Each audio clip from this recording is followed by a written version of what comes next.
সঞ্জয়, তোমাকে বাঁচতে হবে, আমার জন্য বাঁচতে হবে। আমি যে তোমার মাঝে বেঁচে আছি, আমি যে তোমাকে খুব ভালোবাসি। তোমাকে উঠে দাঁড়াতেই হবে, উঠতেই হবে। ওঠো সঞ্জয়, ওঠো, না হলে যে আমার আত্মা শান্তি পাবে না। তুমি পারবে সঞ্জয়, ওঠো।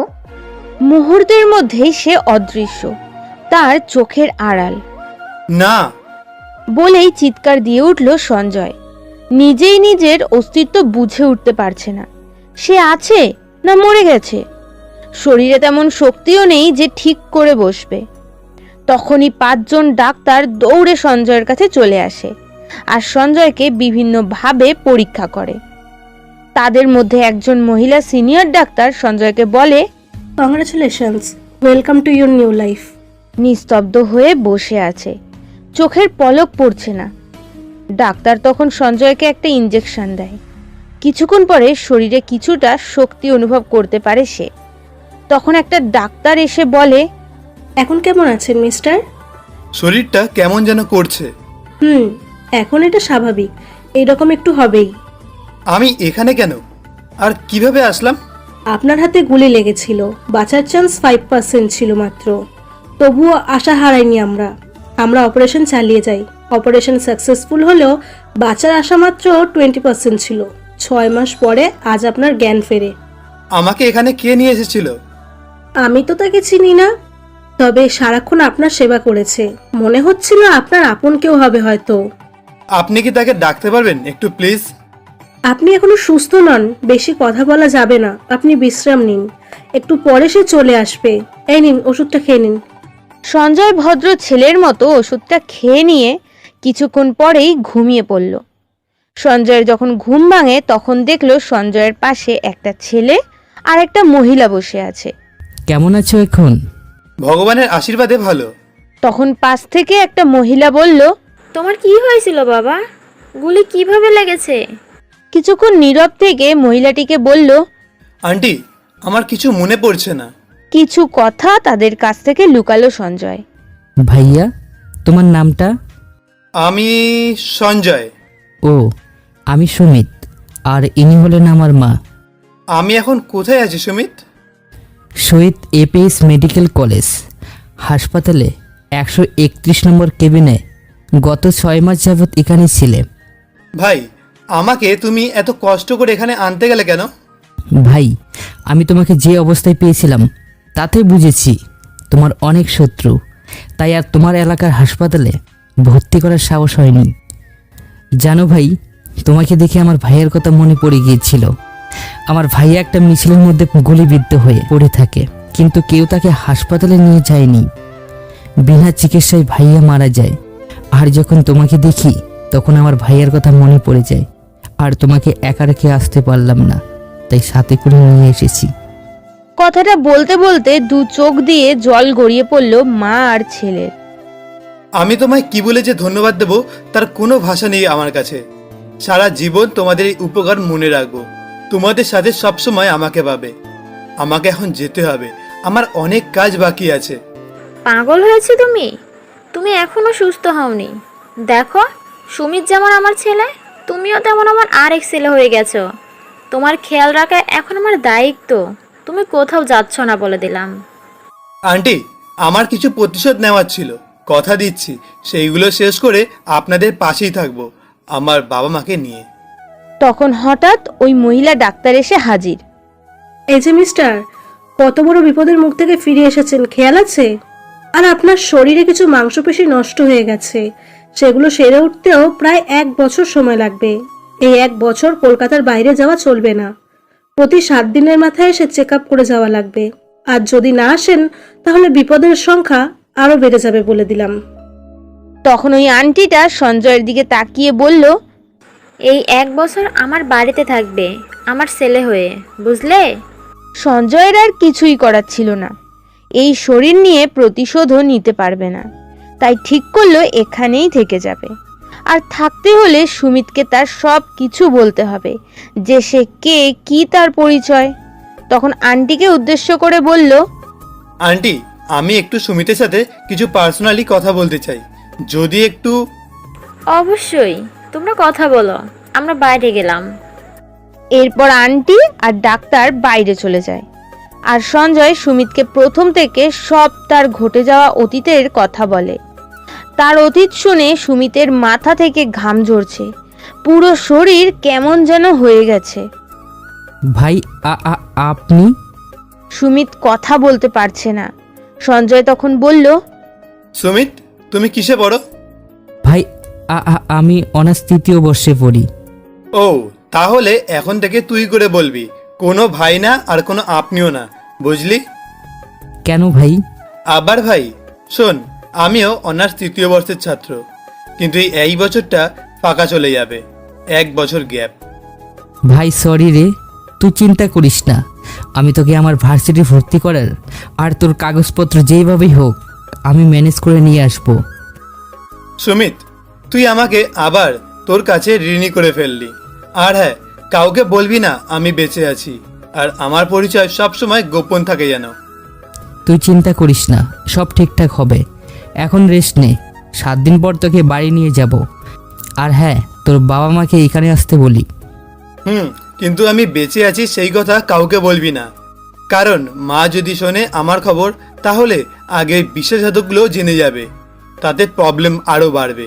তো কাউকে না জানিয়ে মা বাবাকে এখানে নিয়ে আসিস। তুই কোনো টেনশন করিস না, আমি সব ম্যানেজ করে নিব। হ্যাঁ রে, তোর মতো একটা ভাই পেয়ে আমি সত্যি অনেক লাকি। হয়েছে, এখন রেস্ট নে। বলেই সুমিত বাইরে চলে যায়। আর সঞ্জয় ঘুমিয়ে পড়ে। প্রতিদিনই সুমিত সঞ্জয়কে হাসপাতালে দেখতে আসে। কেটে যায় 7টা দিন। আজ সঞ্জয় বাড়ি যাবে। সুমিত যে সঞ্জয়ের জন্য এত বড় একটা সারপ্রাইজ দেবে ভাবতেও পারছে না সঞ্জয়। সত্যি অনেক বড় সারপ্রাইজ। ওদের গাড়িতে করে বাড়িতে আসে। একটা অনেক বড় বাড়ি। বাড়ির সামনে এসে গাড়িটা থামে। এটা সুমিতদের বাড়ি। সুমিতরা অনেক বড় লোক। বাড়ির ভেতরে ঢুকতেই দেখে সঞ্জয়ের মা বাবা বসে আছে। সঞ্জয় তাদের দেখেই প্রথমে দৌড়ে গিয়েই প্রণাম করে, জড়িয়ে ধরে আর কান্না করে ফেলে। আর তাদের সাথে মা বাবাও কান্না করছে। কান্না থামিয়ে সবার খোঁজ খবর নিল সঞ্জয়। একটু পরেই দেখে অন্য রুম থেকে সঞ্জয়ের বড় দাদা আর বৌদি আর তাদের একটা ছোট্ট সন্তান, সঞ্জয়ের ছোট লক্ষ্মী বোনটাও। সবাই একসাথে বেরিয়ে আসছে। তাদের দেখে তো অবাক। সঞ্জয় মনে মনে ভাবছে, সুমিত এত কিছু কিভাবে করলো? সুমিতের দিকে তাকায় সঞ্জয়।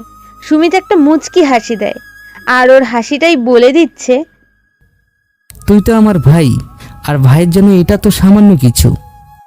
তাদের সাথে সারা দিন কাটায়, অনেক মজা করে। মৃত্যুর মুখ দিয়ে ফিরে এসে আপনজনদের কাছে পেলে কত মজা করা যায় ঠিক সেই রকম।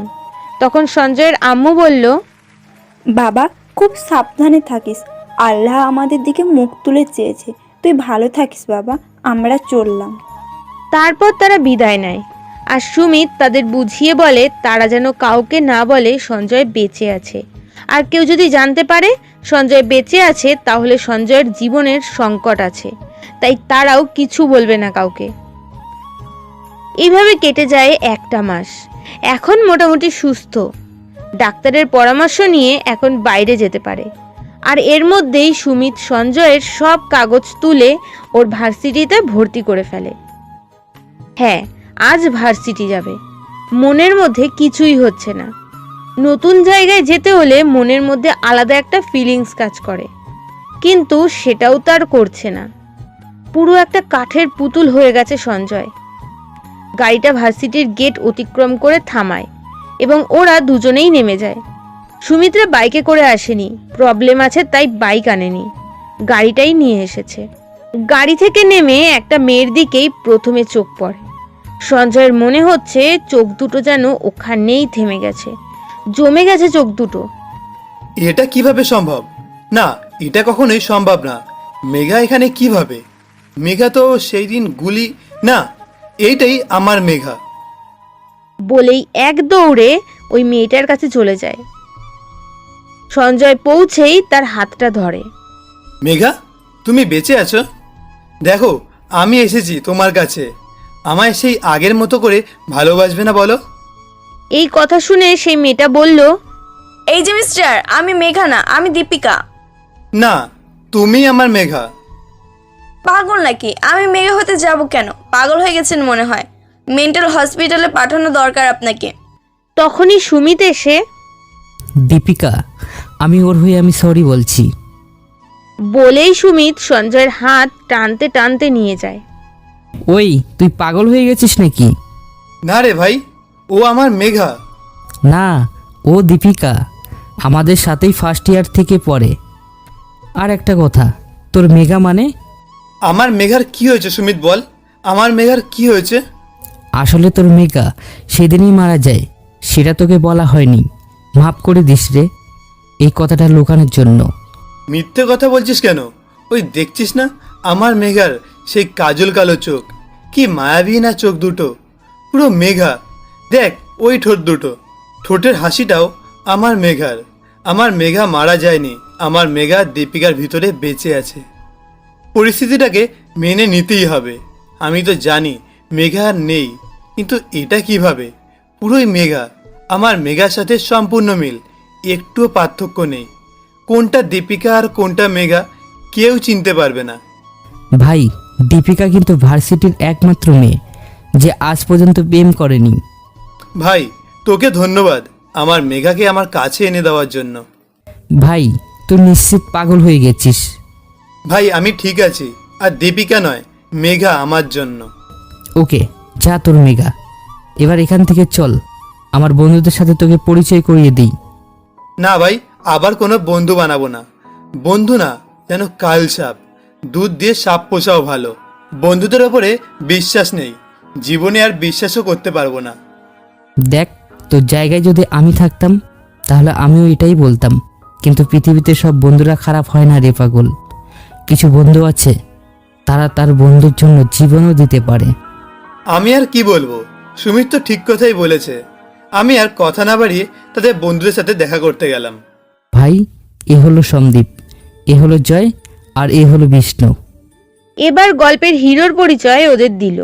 এ হলো সঞ্জয়, আমার বন্ধু কম, ভাই বেশি, আমাদের সাথেই পড়ে। হাই, সবাই কেমন আছেন? সঞ্জয়ের কথার রিপ্লাইতে জয় বলল, হ্যালো, আপনি কি? এখন থেকে আমরা সবাই ভাই। সো সবসময় তুই, বুঝছিস? আপনারা, সরি, তোরা ক্লাস করবি না? তখন বিষ্ণু উত্তরে বলল, চলো, ক্লাসের সময়ও হয়ে এসেছে। নতুন বন্ধু এসেছে, তাহলে কি কথা ছিল? ও হো জয়, তুই শেষ আজ, তোর পকেট ফাঁকা হবে। ওই, আমার পকেট ফাঁকা হবে কেন? মনে নেই, কথা ছিল গ্রুপে নতুন কোনো বন্ধু এলে তুই আমাদের সবাইকে ট্রিট দিবি। কখন দিবি সেটা বল। ভাই, আমার পকেট একবারে ফাঁকা। না না, তা বললে তো হবে না। টাকা না থাকলে আমরা কি করব? মনে আছে ওই দিন আমার ট্রিটের সময় কি করছিলি? সেটা করব কিন্তু। কথাটা বলেই সন্দীপ মুচকি মুচকি হাসছে। ভাই, আমার কাছে 500 টাকা আছে, এই 500 টাকা দিয়েই তো হবে। বিশ্বাস কর ভাই, আমার কাছে আর টাকা নেই। তা বললে তো হবে না। তোকে নিয়ে আমরা মোট 5 জন, 2000 টাকা তো লাগবেই। আচ্ছা, এখানে আমি একটা কথা বলি। বলো, এখানে অনুমতি নেওয়ার কি আছে? এই বাজিটা তো নতুন বন্ধুদের জন্য, তাই না? যদি আমি তোদের নতুন বন্ধু হই তাহলে আজকে ট্রিটটা আমি দেব, কি তাই তো? এটাই। তাহলে তো ট্রিট পাবি না তোরা, কারণ আমি তো তোদের ভাই। সো ভাইয়ের জন্য তো আর ট্রিট দেওয়ার কথা ছিল না। সঞ্জয়ের কথা শুনে সন্দীপ, সুমিত, বিষ্ণু এদের কথা বন্ধ হয়ে গেছে। শুধু হাঁ করে তাকিয়ে আছে সঞ্জয়ের দিকে। আর জয় তো মহা খুশিতে লুঙ্গি ডান্স করছে। ভাই, অনেক বড় উপকার করলি রে, না হলে ওরা আমার জাঙ্গিয়া খুলে রাখতো। ওরা এমন পাজির পাজি। তা বললে তো চলবে না, 500 টাকা তো বলেছিলিস, ওই 500 টাকা দিয়ে ললিপপ কিনে আন। ভাই, এতগুলো ললিপপ দিয়ে কি করবি? আর এখনে ললিপপ তো শুধু সুমিত খায়, আমরা তো খাই না। হ্যাঁ, তোদের জন্য না, তোর টাকা দিয়ে কিনে ললিপপ দিয়ে ক্লাসের সবার সাথে পরিচয় হবে। তোকে তো একবারে ছেড়ে দেওয়া যায় না। সঞ্জয়ের কথা শুনে জয় তো মাথা ঘুরে বসেই পড়েছে, আর মনে মনে নিশ্চয়ই গালি দিচ্ছে। আর সবাই ভাববে জয়ের টাকার ললিপপ দিয়ে সবার সাথে পরিচয় করছে। ওই, যাচ্ছিস না কেন? ললিপপ আন, আমরা ললিপপ খাবো আজকে। যা তাড়াতাড়ি যা। হ্যাঁ, যাচ্ছি। বলেই জয় ললিপপ কিনে আনতে গেল আর সঞ্জয়রা বসে আড্ডা দিচ্ছে। কিছুক্ষণ পর জয় একটা ব্যাগ নিয়ে হাজির, ললিপপ ভর্তি ব্যাগ। সঞ্জয়রা সবাই মিলে ক্লাসরুমের ভিতরে প্রবেশ করলো। তখনও স্যার আসেনি, স্যার আসতে এখনও 10 মিনিট বাকি। তাই সঞ্জয়রা একটা কাজ শুরু করলো। প্রথমে ছেলেদের দিয়ে শুরু করলো। ছেলেদের সাথে পরিচয় পর্ব শেষ, এখন মেয়েদের পালা। হ্যাঁ, মেয়েদের মধ্যে দীপিকা যে সঞ্জয়ের জন্য মেঘা, সেও ছিল। প্রায় সবাইকে ললিপপ দিয়ে পরিচয় হয়, শেষে দীপিকার কাছে যায়। একটা ললিপপ দিতেই, এই যে ললিপপ দিয়ে কি করব? আমরা কি বাচ্চা নাকি ললিপপ খাবো? তোমরা বাচ্চা হতে যাবে কেন? বাচ্চা তো আমি। ললিপপ আমার ফেভারিট খাবার, তাই সবাইকে ললিপপ দিয়েই পরিচয় করছি। এই এত বড় ছেলে নাকি ললিপপ খায়? আমি এক নজরে দীপিকার হাসিটা দেখছি। না, দীপিকা হাসছে না, আমার মেঘা হাসছে। আর এই হাসিটা দেখে আমার কত কষ্ট ভুলে গেছি। এই যে মিস্টার, হা করে কি দেখছেন? তোমার ওই হাসিটা খুব পরিচিত একজনের হাসির সাথে খুব মিলে যায়। হ্যাঁ বুঝেছি। আর হ্যাঁ, আমার কিন্তু একটা ললিপপে হয় না, প্রতিদিন কমপক্ষে 3টা ললিপপ খাই। আপনি নাকি বুড়ি, ললিপপ খান না। ওই একদম হাসবেন না, বুঝলেন? ললিপপ খাওয়া একটা আর্ট, যা সবাই পারে না। আর 2টা ললিপপ দেন। হ্যাঁ দিতে পারি, আমরা তো সেম ইয়ারেই পড়ি। তাহলে আপনি নয়, তুমি করে বলতে হবে। ওকে, তুমি করেই বলবো। হয়েছে, এবার দাও। সঞ্জয় দীপিকার ব্যাগের ভিতরে প্রায় 35টা ললিপপ ঢুকিয়ে দেয়। দীপিকা তো হাঁ করে তাকিয়ে আছে। সঞ্জয় হাত দিয়ে মুখটা বন্ধ করে দেয়, আর রুমের সবাই হা হা করে হেসে ওঠে। সঞ্জয় ললিপপ দিয়ে পরিচয় করার কারণ, সঞ্জয়ের পাগলি মেঘারও ললিপপ খুব প্রিয় ছিল। প্রথম পরিচয় ললিপপ দিয়েই করে মেঘা। তারপরে সঞ্জয় প্রপোজও করে ললিপপ দিয়ে। ফুল দিয়ে অনেকবার করেছিল, অ্যাকসেপ্ট করেনি। যেদিন ললিপপ দিয়ে করেছিল সেদিন অ্যাকসেপ্ট করেছিল। তাই আজ সবার সাথে ললিপপ দিয়েই পরিচয় করলো সঞ্জয়। কথা বলতে বলতে স্যার আসার সময় হয়ে যায়, তাই যে যার সিটে বসে পড়ে। সঞ্জয় সিটে বসে আছে আর দীপিকার দিকে এক পলকে তাকিয়ে আছে। স্যার রুমে প্রবেশ করতেই সবাই দাঁড়িয়ে যায়, সঞ্জয়ও দাঁড়ায়। তবে স্যারের দিকে না তাকিয়ে দীপিকার দিকেই তাকিয়ে আছে। ওর মায়াবী চেহারা সঞ্জয়ের কাছে মেঘাকে তুলে ধরেছে। কতদিন হলো মেঘাকে দেখেনি, আজ দীপিকাকে দেখে মেঘাকে দেখা হয়ে গেছে। স্যার তার ক্লাস শুরু করেছে। সঞ্জয় স্যারের দিকে কোনো খেয়ালই নেই, দীপিকার দিকে তাকিয়ে আছে। তখনই স্যার সঞ্জয়ের সামনে এসে দাঁড়ালো। এই ছেলে, তুমি নতুন নাকি? আগে তো কখনো দেখিনি। হ্যাঁ স্যার, নতুন আমি, আজকেই ক্লাসে প্রথম। নাম কি তোমার? সঞ্জয়, সঞ্জয় ভট্টাচার্য। কোন ভার্সিটি থেকে এসেছো? সঞ্জয় মাথা নিচু করে দাঁড়িয়ে আছে। ভার্সিটির নাম তো বলতে পারবে না। কি হলো, কোথা থেকে এসেছো? স্যার, ওটা গোপনই থাক না, অন্য কিছু কথা বলার থাকলে বলেন। চুপ বেয়াদব ছেলে। ভার্সিটিতে আসো কি মেয়েদের সাথে খারাপ ব্যবহার করতে? আগে ভার্সিটি থেকে হয়তো এর জন্যই বের করে দিয়েছে। জানো না যে স্যার যখন ক্লাস নেয় তখন স্যারের দিকে মনোযোগ দিতে হয়? বেয়াদব ছেলে, বসো, আজ যেন এরকম না দেখি। স্যারের কথা শুনে সবাই আমার দিকে হা করে তাকিয়ে আছে। আমিও ক্লাসে মনোযোগ দেই, কিন্তু চোখ দুটো আড়চোখ করে দীপিকার দিকে দেখলাম। পুরো ক্লাসটাই দীপিকার দিকে আড়চোখ করে তাকিয়ে থাকে। ক্লাস শেষ হয়, যে যার মতো বাইরে বেরিয়ে পড়ে। সঞ্জয় দীপিকাকে দেখায় এত মগ্ন হয়ে গেছিল যে কখন ক্লাস ফাঁকা হয়ে গেছে খেয়ালই করেনি। প্রথম ক্লাসেই স্যারের কাছে বেয়াদব ছেলে হয়ে গেল সঞ্জয়। আসলে আজ পর্যন্ত কোনো স্যারই সঞ্জয়কে এত বড় কথা বলতে পারেনি।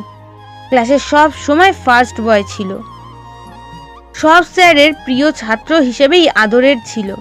কিন্তু আজ স্যার সঞ্জয়কে বেয়াদব উপাধি দিয়ে গেলেন। হঠাৎ সুমিত সঞ্জয়ের কাছে এসে বলল, ওই, তুই কি এখানেই বসে থাকবি? সর, ডিস্টার্ব করিস না। দীপিকা, দূর, মেঘাকে দেখতে দে। হ্যাঁ, দীপিকা কই? দীপিকা তো কখন বাইরে চলে গেছে। তখন আমি বাস্তবে চলে আসি।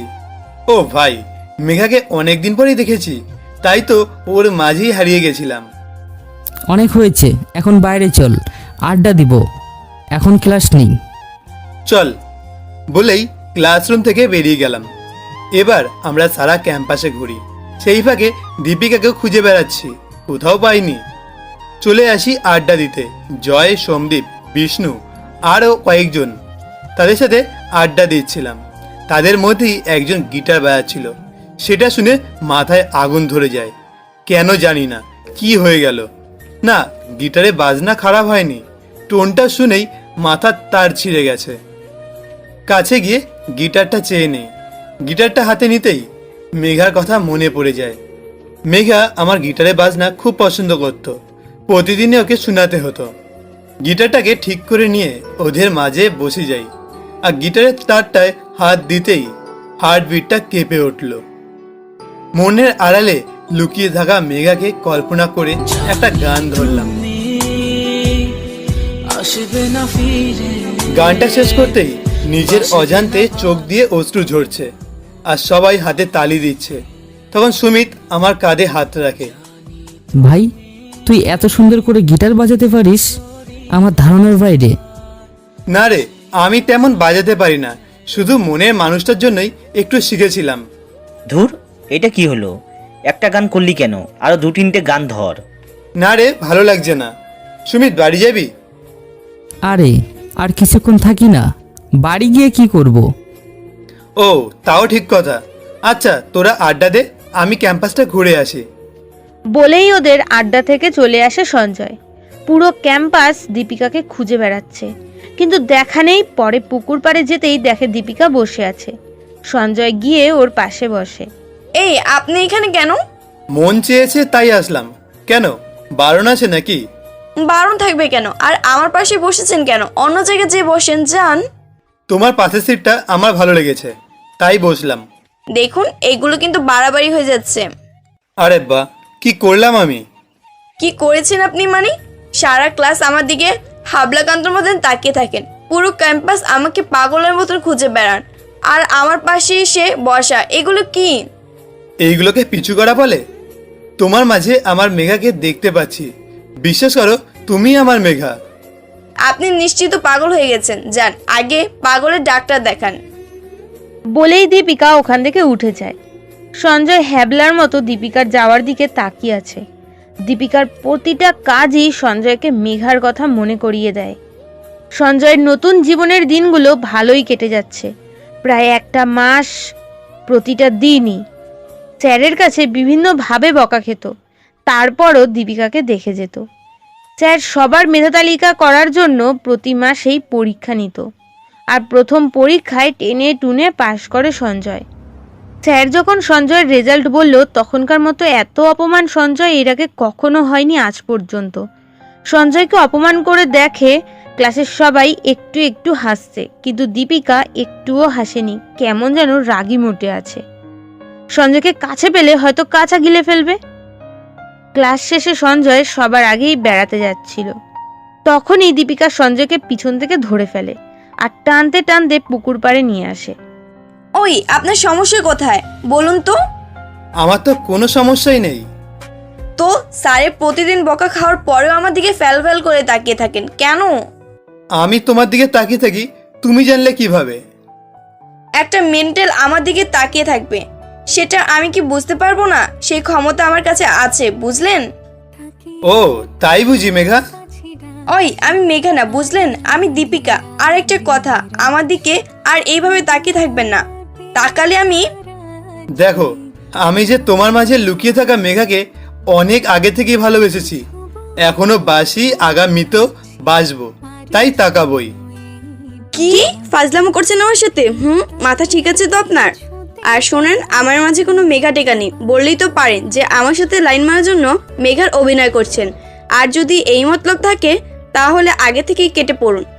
আমি তোমার সাথে লাইন মারার চেষ্টা করব কেন? তোমার মাঝে আমার মেঘাকে দেখতে পাই, তাই তোমার দিকে তাকিয়ে থাকি। কখনো তোমার সাথে কথা বলার চেষ্টা করেছি? করিনি, কারণ তোমার ভয়েস আর মেঘার ভয়েস আলাদা, তাই কথা বলার ইচ্ছেও করে না। শুধু মেঘার মতোই তোমাকে একই রকম দেখতে, তাই তাকিয়ে থাকি।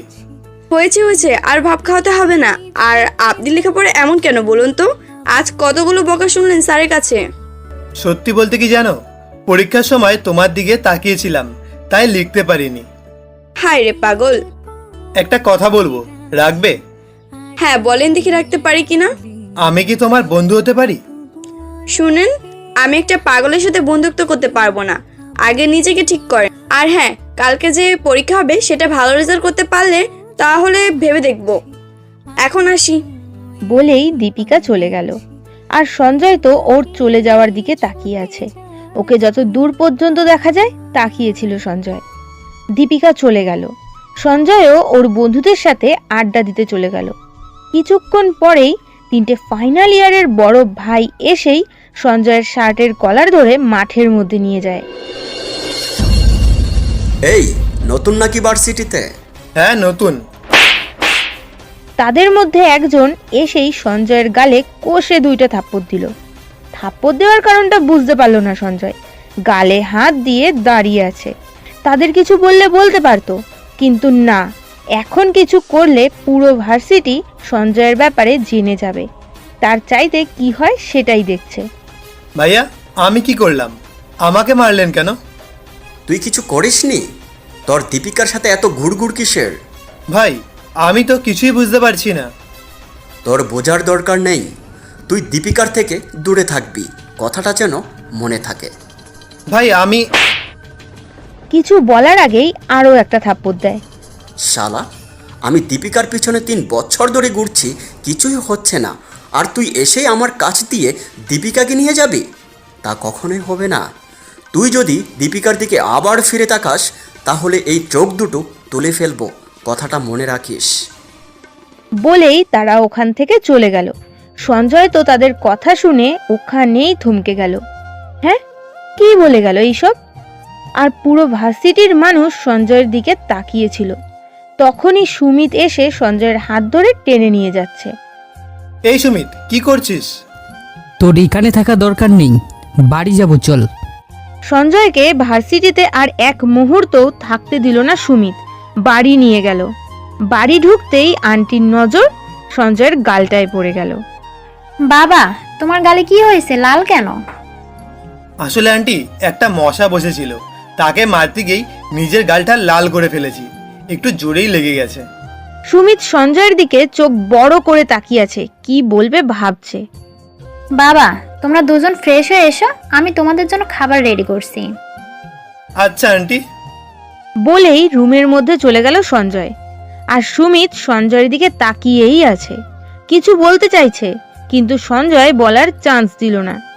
ফ্রেশ হয়ে খাওয়া দাওয়া করে একটা ঘুম দিল। ঘুমটা ভালোই হয়েছে। ঘুম থেকে উঠে দেখলো বিকেল 4টে বাজে, আর সঞ্জয়ের পা সুমিতের শরীরের ওপর পড়ে আছে। তাড়াতাড়ি করে পাটা সরিয়ে নিল। ফ্রেশ হয়ে এসে দেখে সুমিতেরও ঘুম ভেঙেছে।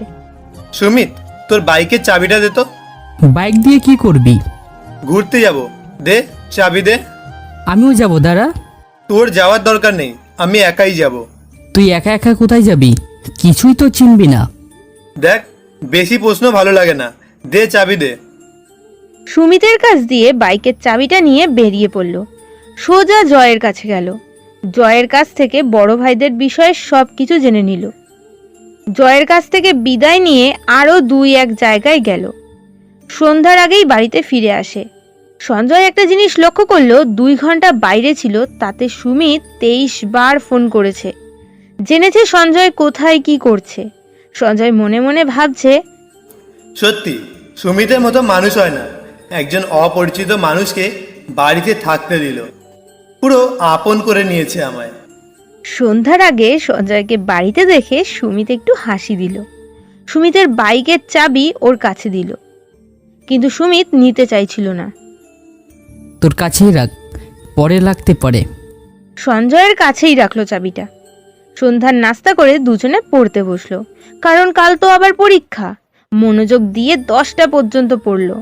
ভালোই পড়া হলো। 30 মিনিট একটু ফাজলামো করলো 2 ভাই মিলে। 10:30 রাতের খাবার খেয়ে আন্টি ঘুমাতে গেছে। এবার সঞ্জয় আর সুমিত রুমে চলে আসলো। সুমিত এখন সুযোগ পেয়েছে কথা বলার। ভাই, একটা কথা বলতো। হ্যাঁ বল। সত্যি কি মেঘার চেহারা আর দীপিকার চেহারা কি এক, না দীপিকাকে পটানোর জন্য মেঘার নাটক? সুমিতের কথা শুনে একটুও চমকায়নি সঞ্জয়, কারণ এই প্রশ্নটা করাই স্বাভাবিক। ভাই, তোর কাছে কি একটা কথা লুকিয়েছি বল? আর এটা লুকাতে যাব কেন? না, লুকাতে যাবি কেন? আসলে একই চেহারাটা শুনতে কেমন লাগে যেন। ও, তোর পিসিটা অন কর। হুম। বলার পর পিসিটা অন করে 7 মাস 10 দিন পরে সঞ্জয়ের আইডিতে লগ ইন করলো। আইডিতে ছাড়া ছবিগুলো দেখে সুমিতের চোখ আকাশে উঠে গেছে। ওখান দিয়ে কিছু ছবি সেভ করে রেখে আর আইডি ডিঅ্যাক্টিভেট করে দেয় সঞ্জয়। কেউ যদি দেখে ফেলে সঞ্জয়ের আইডি অ্যাক্টিভ হয়েছিল তাহলে তো প্রবলেম। ভাই, এটা কিভাবে সম্ভব? এ মেঘা না দীপিকা? দীপিকা, কোনো পার্থক্য নেই। সঞ্জয় একটু মুচকি হাসি দিল। ঘড়ির দিকে তাকিয়ে দেখে 11:30 বাজে। তখন বলল, আমি এখন একটু বাইরে যাব, 1:30-এর মধ্যে চলে আসব। কোথায় যাবি? সঞ্জয়ের চোখ মুহূর্তের মধ্যে অগ্নিস্বর হয়ে গেছে। তা দেখে সুমিত আর কিছু বলতে পারল না। সঞ্জয় বেরিয়ে পড়ল। ঠিক 1:30-এ বাড়ির মধ্যে। সুমিত সঞ্জয়কে দেখে অবাক হয়। টাইম টু টাইম পৌঁছে গেছে সঞ্জয়। রাতে আর তেমন বেশি কথা হয়নি। সঞ্জয় ফ্রেশ হয়ে ঘুমিয়ে পড়ল। সকালবেলা বাবা, তোমরা খেতে এসো। হ্যাঁ মা, আমরা আসছি। সকালে নাস্তা করে ভার্সিটি চলে যায় সঞ্জয় আর সুমিত। ক্লাসে পরীক্ষার খাতা দেওয়া হচ্ছে। সঞ্জয় সুন্দরভাবে পরীক্ষায় মন বসিয়েছে। আজ দীপিকার দিকে 2-1 বার তাকিয়েছে। কারণটা সিম্পল, পরীক্ষা শেষ, খাতা জমা দিয়ে বাইরে যাবে, তখনই দীপিকা এসে, কি ব্যাপার, আজ তো একবারও তাকাননি? সঞ্জয় কিছু বলল না। একটা মুচকি হাসি দিয়ে ওখান দিয়ে বিদায় নিল সঞ্জয়। মাঠের কাছে যেতেই জয় দৌড়ে এসে হাঁপাতে হাঁপাতে বলতে লাগলো, ভাই, কাল যে 3জন বড় ভাই তোকে মেরেছিল তারা তো হসপিটালের বিছানায় পড়ে আছে। ও, ভালো তো। তা এই খবর কি আর কেউ জেনেছে? না, কাউকে বলিনি। আর বলার দরকার নেই। আর যদি তাদেরকে বলিস যে ওই ভাইগুলো হাসপাতালে, তাহলে ভাববে আমি ওদেরকে মার খাইয়েছি। তার থেকে নিশ্চুপ থাকাই ভালো হবে। ওকে, চল একটু ঘুরে আসি কোথার থেকে। না রে, ভালো লাগছে না, তুই যা। আর সুমিতকে দেখলে এই শহীদ মিনারের কাছে আসতে বলিস, আমি এখানে বসে আছি। আচ্ছা, ঠিক আছে। বলেই জয় চলে গেল। আর সঞ্জয় শহীদ মিনারের উপরে উঠে বসে আছে। কিছুই ভালো লাগছে না সঞ্জয়ের। ফোনটা বের করে মেঘার ছবির দিকে এক নজরে তাকিয়ে আছে। অন্যদিকে কি হচ্ছে না হচ্ছে তার দিকে কোনো খেয়াল নেই। কিছুক্ষণ পরেই কারোর হাতের স্পর্শে পিছনে ফিরে তাকিয়ে দেখে, এই, আপনার কি হয়েছে? আপনি কালকের পর থেকে একেবারে অন্যরকম হয়ে গেছেন। আমার কথায় কি রাগ করেছেন? বাহ, আমি তোমার সাথে রাগ করতে যাব কেন? তুমি কি এমন কিছু বলেছো যে আমার রাগ করতে হবে? আর 4 দিন পরে তো আমাদের আজকের পরীক্ষার রেজাল্ট বের হবে। আমি যদি খারাপ করি তাহলে কি তুমি আমার সাথে আর বন্ধুত্ব করবে? সেটা তখন দেখা যাবে। আমার বিশ্বাস আপনি ভালো রেজাল্ট করবেন, বলে দিলাম আমি। আগে বলো, তুমি কি আমার সাথে বন্ধুত্ব করবে? ভেবে বলবো। আচ্ছা, তুমি ভাবতে থাকো, আর আমি তোমার জন্য ফুচকা নিয়ে আসছি। এই যে মিস্টার সঞ্জয়, এখনো আপনার সাথে আমার বন্ধুত্ব হয়নি, আর এর মধ্যে ফুচকা? আপনার লক্ষণ কিন্তু ভালো লাগছে না। ফুচকা খাওয়ালে কি লক্ষণ বোঝা যায় নাকি? ইস, বোঝা যায় না। এখনই এমন খাওয়ানোর জন্য পাগল হয়ে গেছেন? না জানি বন্ধুত্ব করলে কি হবে খাওয়াতে খাওয়াতে। হ্যাঁ, আমার পকেট ফাঁকা থাকে সব সময়। আজকে একদিনই খাওয়াবো তোমাকে, আর এই দিনের জন্যই 100 দিন তোমার ব্যাগ ফাঁকা করব। এসেছে ব্যাগ ফাঁকা করতে, দেখবো কতটুকু ব্যাগ ফাঁকা করতে পারেন। এখন চলো একটু ফুচকা খেয়ে আসি। আমার তো ফুচকা খেতে ভালো লাগে না। প্লিজ, শুধু আজকে একটা বার আমার জন্য খাও, তারপরে আর জোর করব না। Please please.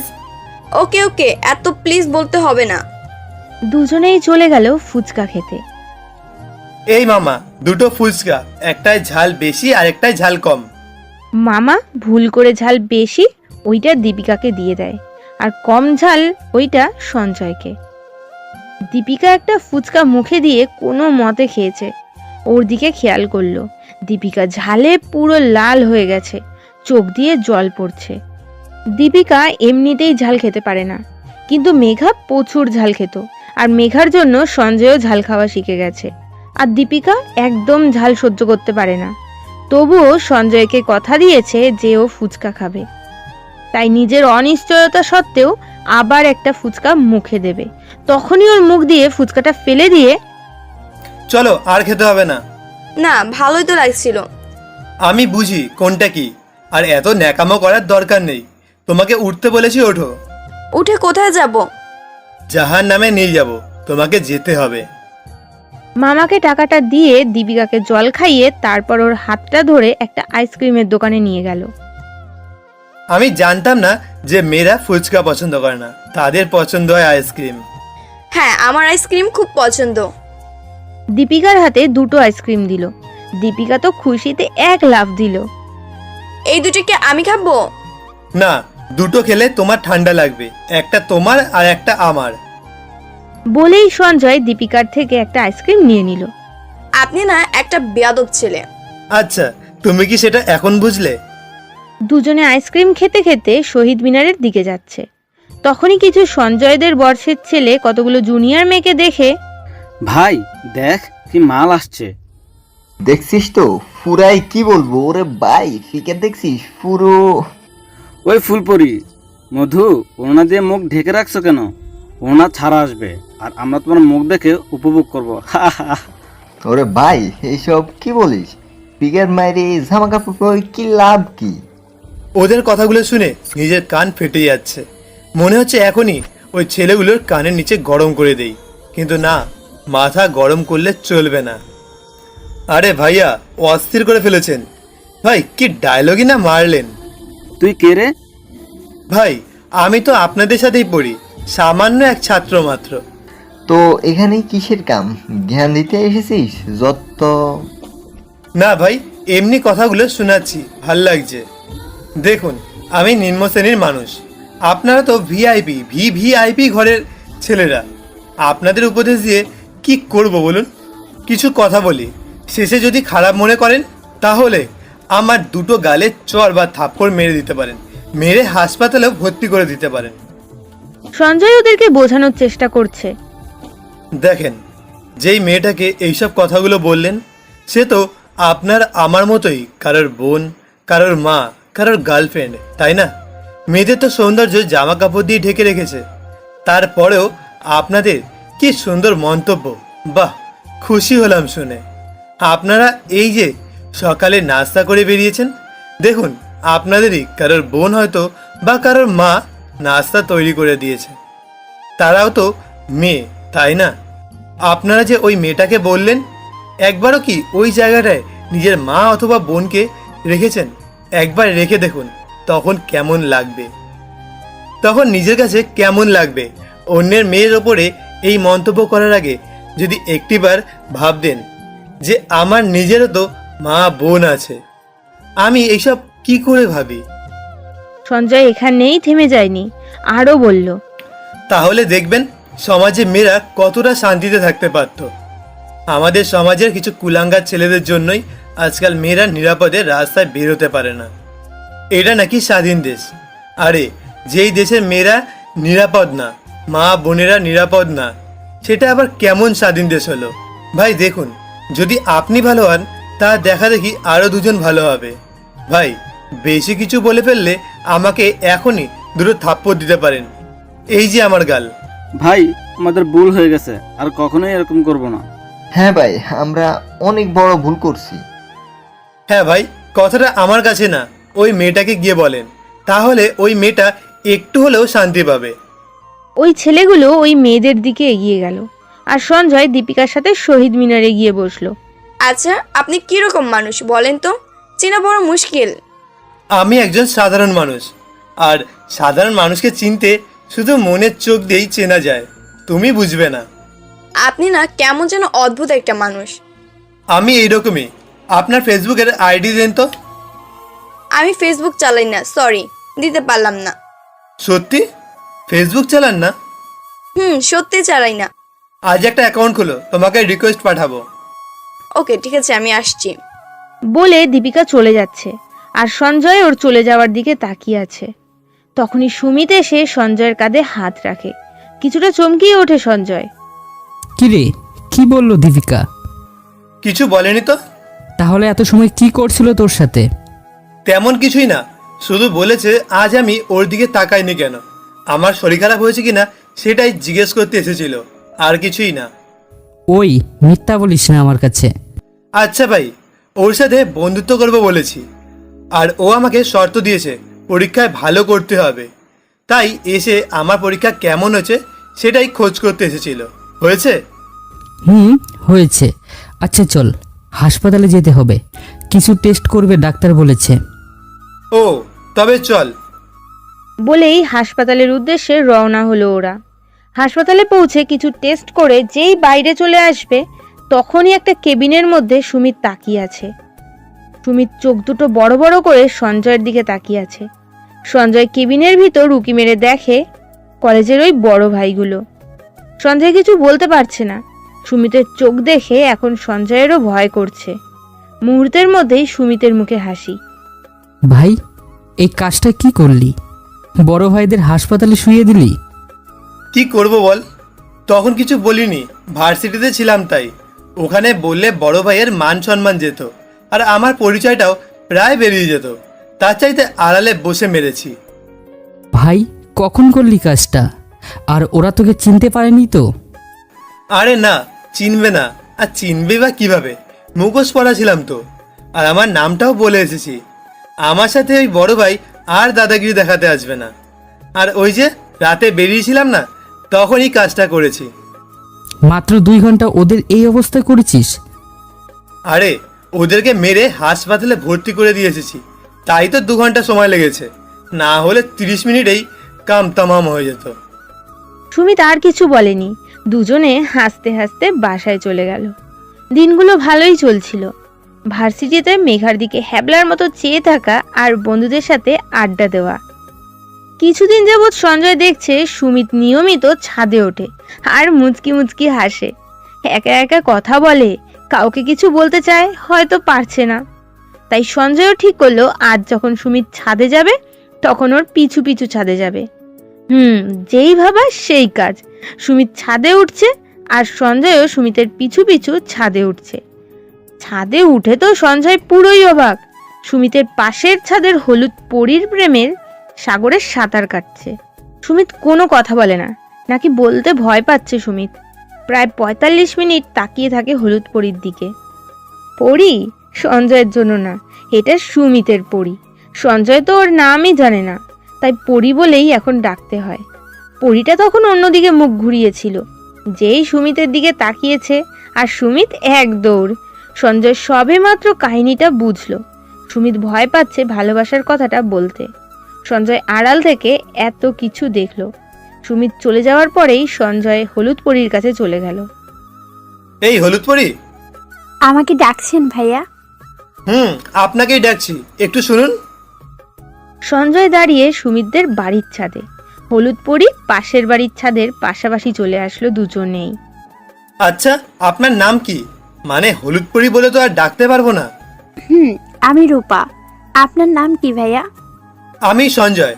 আচ্ছা, কথা না বাড়িয়ে সোজা কাজের কথায় আসি। কি কাজের কথা ভাইয়া? সুমিত তোমাকে ভালোবাসে হয়তো। হয়তো ভাইয়া, হ্যাঁ। গত 2 বছর ধরে হ্যাভলার মতো আমার পেছনে ঘুরঘুর করে, কিন্তু একটা কথাও মুখ ফুটে বলতে পারে না। পাগল একটা। তার মানে তুমিও সুমিতকে? হ্যাঁ ভাইয়া। তাহলে তুমি ওকে বললেই তো পারো। ভাইয়া, আপনি কি পাগল হয়েছেন? মেয়েরা কি কখনো ভালোবাসার কথা আগ বাড়িয়ে বলে নাকি? ওইটা ছেলেদের কাজ। এই যা, আমি আপনার সাথে এসব বলছি কেন? আরে প্রবলেম নেই, আমি ওর দুঃসম্পর্কে ভাই, বলতে পারেন বেস্ট ফ্রেন্ড। ও ভাইয়া, তাহলে আমার একটা কাজ করবেন, যাতে পাগলটা ভালোবাসার কথা বলে। ওকে। তখন সঞ্জয় আর রূপা প্রায় অনেকক্ষণ ধরে মাস্টার প্ল্যান করছে, যাতে সুমিতকে প্রেমের সাগরে ফেলে দেওয়া যাবে 100% শিওর। দুজনে চলে গেল দুজনের বাড়ি। রাতে সঞ্জয় আর সুমিত টিভি দেখছিল, তখন সঞ্জয় শুরু করে, ভাই, পাশের বাড়ির ছাদে একটা হলুদ পরি দেখলাম, পছন্দ হয়ে গেছে। কি? হ্যাঁ ভাই, ভাবছি কালকেই প্রপোজ করব। হ্যাঁ, ওটাই তোর বৌদি হয়। আর বৌদির দিকে নজর দিতে লজ্জা করে না? তোর চোখ তুলে ফেলবো যদি ওর দিকে তাকাস। ওই মিথ্যে কথা বলছিস কেন? ও ও তো বললো ওর কোনো বয়ফ্রেন্ড নেই, তাহলে আমার লাইন তো ক্লিয়ার। আমি ওর পিছনে প্রায় 2 বছর ধরেই ঘুরছি, আজ পর্যন্ত কথা বলতে পারলাম না, আর তুই একদিনই সব কথা বলে ফেললি। ওই রূপাকে কি তুই পছন্দ করিস? দেখ দেখ, নামও জেনে ফেলেছিস। আমি শেষ ভাই, আমি ওকে ছাড়া বাঁচবো না। ভাই তুই ওর থেকে দূরে সরে যা ভাই। তাহলে কালকে তুই প্রপোজ করবি সকালে তোর গাছের গোলাপ দিয়ে, মনে থাকবে তো? যদি না পারিস তাহলে আমি প্রপোজ করে ফেলবো। ওকে ভাই, তুইও আমার সাথে থাকবি। ওকে ডান, এখন ঘুমাতে চল। আমার তো রাতে ঘুম হয় না, শুধু মেঘার জন্য। সুমিত তো মেঘার কথা জানে, তারপরেও আমার কথা এক মুহূর্তেই বিশ্বাস করে ফেললো। বলদ একটা।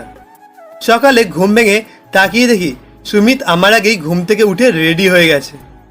না, স্বপ্ন দেখছি না, সত্যি এটা। যাক, ভালো হলো, ফ্রেশ হলাম, নাস্তা করে বেরিয়ে পড়ি রাস্তায়। এই সময় রূপা ভার্সিটিতে যায়। রাস্তায় রিক্সার জন্য দাঁড়িয়ে আছে রূপা। সুমিত যা, এই তোর সুযোগ, যা তাড়াতাড়ি যা। ভাই দেখ, রূপা রাস্তার ও পাশে, আর তুই আমার এ পাশে দাঁড়িয়েও তোর হাঁটু কাঁপছে। ভাই আমার জন্য তুই একটা কাজ করে দে না, তাহলে সারা জীবন তোর কাছে ঋণী থাকবো। বল কি কাজ? আমার জন্য তুই ওর কাছে বলে দে যে আমি ওকে ভালোবাসি, গত 2 বছর ধরে ওকে ভালোবাসি। প্লিজ ভাই, না করিস না। আর হ্যাঁ, আমি তোকে ফোন করছি, রূপা যা বলবে আমি এখানেই বসে শুনবো। মনে মনে হাসলাম, কারণ প্ল্যান মাফিকই কাজ হচ্ছে। আচ্ছা ঠিক আছে, তোর জন্য তো এইটুকু করতেই পারি। দে গোলাপ ফুলটা দে। সুমিতের হাত দিয়ে ফুলটা নিয়ে নিল সঞ্জয়। আচ্ছা, আমি গিয়ে তোর নাম করে প্রপোজ করে দিই, ঠিক আছে? বলেই রওনা হবে, অমনি সুমিত এই দাঁড়া দাঁড়া, তুই ওখানে গিয়ে কি বলবি আমি কিভাবে শুনবো? আমি কিভাবে বলবো? এক কাজ করি, আমার ফোন দিয়ে তোকে ফোন করি, আর তুই রিসিভ করে রাখ, আর ওখানে যা বলবি আমি এখানে বসে শুনবো। ওকে, ফোন দে, আমি গেলাম। বলেই রূপার কাছে চলে গেল সঞ্জয়। আর ফোনে তো সুমিত আছেই।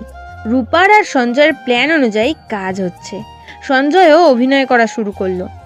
রূপা, তোমার সাথে একটা কথা বলার ছিল, কিভাবে বলবো ভেবে পাচ্ছি না। আরে এতে ভাবার কি আছে, বলে ফেলো। আসলে আমি না তোমাকে 2 বছর ধরে ভালোবাসি। তোমার পিছু পিছু ফলো করে ছাদে বসে থাকি তোমাকে দেখার জন্য। I love you. সঞ্জয়ের কথা শেষ করার আগেই সুমিত দৌড়ে ওদের সামনে এসে দাঁড়ালো। বিশ্বাস করো রূপা, আমি ভালোবাসি তোমাকে। আমি তোমাকে 2 বছর ধরে ভালোবাসি। কখনো তোমাকে বলতে পারিনি, তোমার কাছে আসলে কেমন যেন হয়, তাই কখনো বলতে পারিনি।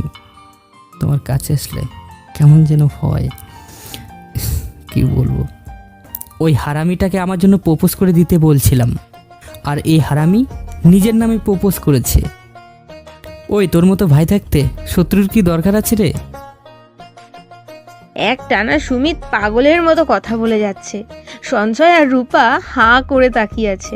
সুমিতের কথা শেষ হওয়ার সাথে সাথেই সঞ্জয় আর রূপা দুজনেই হেসে দেয়। ওদের হাসার কারণটা হয়তো সুমিত বুঝতে পারেনি। ওই একদম দাঁত বের করে হাসবি না, দাঁত ভেঙে দেবো কিন্তু। দাঁড়া ভাই, একটু হাসতে দে, পেট ফুলে গেছে। আউট! এই সুমিত, তুই মারলি কেন? হারামি, আমি তোকে কিসের জন্য ওর কাছে পাঠাইছি, আর তুই কি করছিস? আরে ভাই, রূপা তোরই আছে, আমরা শুধু অভিনয় করছিলাম যে তোর মুখ থেকে কথাটা বার করতে। এখন তো শুধু প্রপোজ না, তুই তো ডিজিটাল স্টাইলে প্রপোজ করে ফেলেছিস। সুমিত রূপার দিকে তাকায়, আর রূপা লজ্জা পেয়ে মাথা নিচু করে দাঁড়িয়ে থাকে। আমি আর তোদের মধ্যে বদের হাড্ডি হতে যাব কেন? আমি চললাম। ওদেরকে রেখে সঞ্জয় চলে যায় নিজের মতো করে। আজ নিজেকে একটু হালকা লাগছে সঞ্জয়ের। নতুন একটা ভালোবাসার জোর সৃষ্টি করতে সাহায্য করতে পেরেছে সে। সঞ্জয় মনে মনে ভাবতে লাগলো, ভালোই লাগছে কাউকে সাহায্য করে, আবারও সে যদি হয় ভাইয়ের মতো বন্ধু, তাহলে তো কথাই নেই।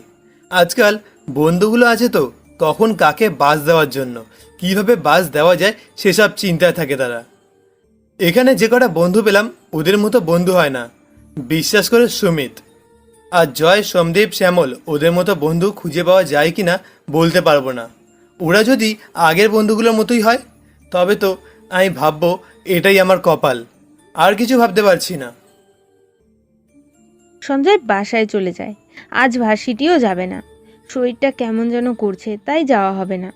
বাসায় এসে একটু ফ্রেশ হয়ে একটা ফেসবুক অ্যাকাউন্ট খুলে ফেলল সঞ্জয়। কাজ নেই তো, তাই গল্প পড়ছে। পড়তে পড়তে কখন যে ঘুমিয়ে পড়েছে খেয়ালও ছিল না। দুপুরে আর খাওয়াও হয়নি। সঞ্জয় ঘুমালে আন্টি কখনো তার ঘুমের ব্যাঘাত ঘটাবে না। আর সুমিত তো বাড়িতেই ছিল না, সে তো রূপার সাথে ঘোরাঘুরি করছিল। বিকেল 4:45-এ সুমিতের ডাকে ঘুম ভাঙে সঞ্জয়ের। কি রে, এত ঘুম কিসের? সেই কখন থেকে ডাকছি। দুপুরে কি এত ঘুমায় মানুষ? আরে আমার তো আর কোনো কাজ নেই যে সেটা করব। কাজের কথা বাদ দে, আগে ফ্রেশ হয়ে নে, তারপরে যাব এক জায়গায়। যা যা, ফ্রেশ হয়ে আয়। বলেই ধাক্কা দিয়ে ওয়াশরুমের ভেতর ঢুকিয়ে দেয় সঞ্জয়কে। ফ্রেশ হয়ে বেরোতেই খাবার নিয়ে আসে।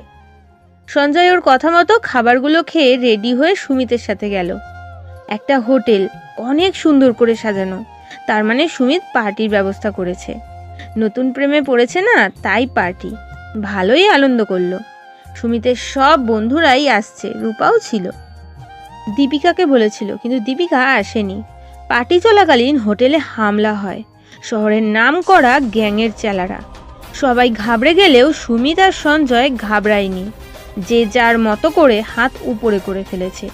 সুমিতকে বলছে হাত উপরে করতে, সুমিতও হাত উপরে করে দাঁড়িয়ে আছে। সবার মাঝে শুধু সঞ্জয় চেয়ারে বসে আঙুর খাচ্ছিল। সবাই সঞ্জয়ের দিকে হাঁ করে তাকিয়ে আছে। সঞ্জয়ের কি একটুও ভয় করছে না? সবাই হয়তো এটাই ভাবছিল। গ্যাংয়ের চেলারা সবার কাছ দিয়ে সব কিছু লুটে নেয়। যখন সঞ্জয়ের কাছে আসে তখন সঞ্জয় কিছুই বলেনি। যেই একটা ছেলে সঞ্জয়ের পকেটে হাত দেবে সঞ্জয়ের কাছে যা আছে নেওয়ার জন্য, এর মধ্যেই ওই গ্যাংয়ের লিডার শিবু ওই ছেলেটাকে ঘুরিয়ে একটা কিক দিয়েই সঞ্জয়ের হাতে পায়ে ধরা শুরু করেছে। ভাই এখানে আপনি? ভাই আমাদের ভুল হয়ে গেছে, মাফ করে দেন ভাই। ওরা চিনতে পারেনি আপনাকে ভাই। ভাই ভাই ওদের হয়ে আমি আপনার কাছে মাফ চাচ্ছি, ওদেরকে মাফ করে দেন। সঞ্জয় শিবুকে নিয়ে একটা আড়ালে গিয়ে ওকে কিছু কথা বলে ছেড়ে দিল। শিবুও চুপচাপ কোনো কথা না বলে সবাইকে নমস্কার জানিয়ে চলে গেল। সবাই বড় বড় চোখ করে সঞ্জয়ের দিকে তাকিয়ে আছে। তখন সুমিত সবাইকে বলল, ওর কাকা একজন পুলিশ বড় অফিসার, তাই ওকে থেকে গুন্ডাগুলো ঘাবড়ে গিয়েছিল। ওই মিথ্যে কথা বলছিস কেন? আরে ভাই, না হলে তোর তো পরিচয় ফাঁস হয়ে যাবে। ও ভালো বুদ্ধি, তাহলে এটাই থাক। সুমিত সবাইকে কিছু মিথ্যা দিয়ে বুঝিয়ে দেয়, আর সবাই সেটাই বিশ্বাস করে ফেলে। অনেক মজা হলো পার্টিতে। বাড়ি ফিরতে ফিরতে রাত 12টা বেজে যায়। আর আন্টির বকুনিও শুনতে হয় সঞ্জয় আর সুমিতকে। তারা বড় হয়েছে ঠিকই, কিন্তু মায়েদের চোখে সেই বাচ্চাই রয়ে গেছে। সুমিত, তুই আবার ছাদে যাচ্ছিস? এই তো একসাথে বাড়ি ফিরলি। ভাই একটু পরেই চলে আসবো, মা যেন না জানে। আচ্ছা বলবো না, তাড়াতাড়ি আসিস। তুই ঘুমিয়ে পড়। রাতে ওইভাবেই ঘুমিয়ে পড়ে। ঘুম মোটামুটি ভালোই হয়। সকালের অ্যালার্মে ঘুমটা বেকার হয়ে যায়। ফ্রেশ হয়ে দুই ভাই নাস্তা করে বেরিয়ে পড়ে ভার্সিটির উদ্দেশ্যে। আর সঞ্জয় মনে মনে ভাবছে, আজ তো পরীক্ষার রেজাল্ট দেবে আর মেঘা আমার বন্ধু হবে, ভেবেই কেমন যেন লাগছে। ভার্সিটি পৌঁছেই প্রথমেই মেঘাকে খুঁজে বার করব। ভাবতে ভাবতে তারা কলেজে পৌঁছে গেল। পুরো ক্যাম্পাস খুঁজেও দীপিকাকে পেল না। মনটা খারাপ হয়ে গেল। যা ভালোই লাগছে না সঞ্জয়ের। ক্লাসের সময় হয়ে গেল, কিন্তু দীপিকার দেখা নেই। ক্লাসরুমেও নেই। ক্লাস শুরু হয়ে গেছে। দীপিকা যেই সিটে বসতো সেই সিটটার দিকে তাকিয়ে আছে সঞ্জয়, আর ভাবছে, আচ্ছা মেঘা মানে দীপিকা কোথায় গেল? এখনো আসলো না যে? স্যার সবার রেজাল্ট দিল, আর সঞ্জয়ের রেজাল্ট হাতেই রেখে দিল। সবার রেজাল্ট দিয়েছে, শুধু প্রথম কে হয়েছে কেউ জানে না। স্যার যখন দুইবার খাতাটা দেখে সঞ্জয়ের নাম বলল, যে সঞ্জয় প্রথম হয়েছে, সবাই যেন আকাশ থেকে পড়ার অবস্থা। স্যারও তখন কিছুটা অবাক হয়, তবুও অনেক প্রশংসা করছে। যা সঞ্জয়ের একদমই ভালো লাগছে না। সঞ্জয় ভাবছে, আমায় কি বেলুন পেয়েছো যে পাম্প দিয়েই চলেছ? আর আমি ফুলে বাস্ট হওয়ার মতো, যার জন্য মনোযোগ সহকারে পরীক্ষা দিলাম সেই নেই। মনটা খারাপ করে শহীদ মিনারের ওপরে বসে আছি, তখনই কোথা থেকে দীপিকা এসে শার্টের কলার ধরে ফেললো। ওই তুই আমার সাথে বন্ধুত্ব করবি বলে আমার পিছনে পিছনে কতদিন ঘুরলি, আর এখন যেই আমি রাজি হয়েছি অন্য একটা মেয়ের সাথে লাইন মারছিস। আজ তোর একদিন কি আমার একদিন। আরে বা, আপনি থেকে একেবারে তুই করে বলছো? তো বলো, আমি আবার কি করলাম? কিছু করনি চান্দু, এখন ভাজা মাছটাও খেতে জানো না। দেখো দীপিকা, আমি কি করলাম সেটা বলো, শুধু শুধু এত কথা বাড়ানোর কি আছে? ওই গতকাল ওই মেয়েটাকে কত সুন্দর করে প্রপোজ করে, আর এখন সাধু সাধু হচ্ছে, তাই না? বদমাস, ফালতু, অসভ্য ছেলে। ওই একদম হাসবি না, এখন তোর হাসা দেখে শরীরের ভেতরে রাগে গা জ্বলে যাচ্ছে। আমার মুখ দিয়ে আমি হাসছি, তাতে তোমার কি? দেখ, তুই যদি আর একবার হাসবি তাহলে তোর 32টা দাঁত খুলে হাতে ধরে দেব, তখন জল চিবিয়ে খেতে হবে, মনে রাখিস। আর কোনো মেয়েকে মিষ্টি মিষ্টি কথা বলে প্রেমের প্রপোজ করতে পারবি না। তুই থাক, আমি যাই। আরে আরে, সম্পূর্ণ কথাটা শুনে যাও। ওই মেয়েটা সুমিতের গার্লফ্রেন্ড। সুমিত বলতে পারছিল না, তাই আমি ওকে সাহায্য করলাম বলে এতই রাগ? বাবা, বিশ্বাস না হলে ওই দেখো বটগাছের নিচে ওই দুজনে কি সুন্দর করে কথা বলছে। বুঝেছি। আমার সাথে বন্ধুত্ব করতে হলে আমার কিছু শর্ত মানতে হবে। যদি পারেন তাহলে বন্ধুত্ব ডান। আচ্ছা, কি শর্ত বলো, আমি রাজি। কোনো মেয়ের দিকে তাকাতে পারবেন না, কোনোভাবেই না, 90 ডিগ্রি অ্যাঙ্গেলেও না।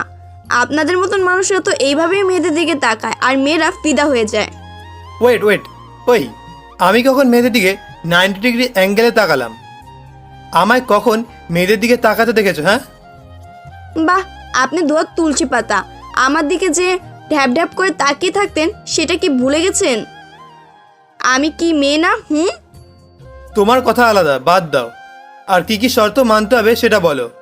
শর্ত 2, এই যে মাথা কবুতরের বাসা, এইগুলো কেটে ভদ্র স্টাইল করতে হবে, একেবারে ছোট ছোট করতে হবে। মানলাম, তারপর? শর্ত 3, নিয়মিত পরীক্ষায় প্রথম হতে হবে। একটা পরীক্ষাও যদি দিতে হও তাহলে শাস্তি রূপে 20 বার কান ধরে উঠবস করা। শর্ত 4, প্রতিদিন ফুচকা খাওয়াতে হবে। ওয়েট, তুমি তো ফুচকা খেতে পারো না, তাহলে ফুচকা কেন? আজ থেকে অভ্যাস করে ফেলো। কেন, তোমার অভ্যাস পাল্টানোর কি দরকার আছে? তুমি বুঝবে না। শর্ত 5, প্রতিদিন না হয় প্রতি শুক্রবারে আমাকে নিয়ে ঘুরতে যেতে হবে। কি? ঘুরতে যাওয়া আমার পক্ষে সম্ভব না। কেন? না, বলতে পারবো না, ব্যাস যেতে পারবো না। ওকে, এটা বাদ। ক্লাস ফাঁকি দিয়ে আইসক্রিম খেতে যাব। এই কাজ তো প্রেমিক প্রেমিকারা করে, আমরা করতে যাব কেন? ওই হাদারাম, আপনার বোঝা দরকার নেই, বুঝলেন? আমি যেটা বলবো সেটাই। ওকে, আর বিপরীতে কথা বললেই আপনার খবর 12টা বাজিয়ে দিব, বলে দিলাম। ওকে, সব কিছু মানলাম, তুমি যা বলবে তাই ওকে। এখন কি বন্ধুত্ব করতে পারি কি? ওকে ডান। তাহলে আর আপনি না, তুমি করে বলবে, বুঝলে? আর তোমার ফোন নাম্বার দাও। কি? তুমি আমার ফোন নাম্বার কখনো নিতে পারোনি? আমি চাইনি তোমার নাম্বার, কারণ তখন তুমি আমার বন্ধু হওনি, তাই নাম্বার সংগ্রহ করার কোনো মনই আসেনি আমার। আর আমি তো ভদ্র ছেলে, মেয়েদের নাম্বার দিয়ে কী করবো? ও ভদ্র ছেলে না, থাক, এখন আমার নাম্বার নিতে হবে না। আমি তো মেয়ে মানুষ, আর ভদ্র ছেলের কাছে তো মেয়ের মানুষের নাম্বার থাকে না। আমি তো ভদ্র মেয়ে না, তাই তোমার নাম্বারটা আমার কাছে আছে, বুঝলাম। আমি তোমাকে আমার নাম্বারটা দেব না। ওই, এরকম করতে পারো না, আমরা তো এখন বন্ধু, তাই না? দাও না তোমার নাম্বার। সঞ্জয় কথা শেষ করার আগেই দীপিকা সঞ্জয়ের শার্টের কলার ধরে, ওই আমি যেটা বলছি, আর বেশি কথা বলে এক্ষুনি এই মাঠের মধ্যে কান ধরে দাঁড়া করে রাখবো। আচ্ছা ঠিক আছে, চাইবো না। ভয়ে সঞ্জয়ের গলা শুকিয়ে গেল।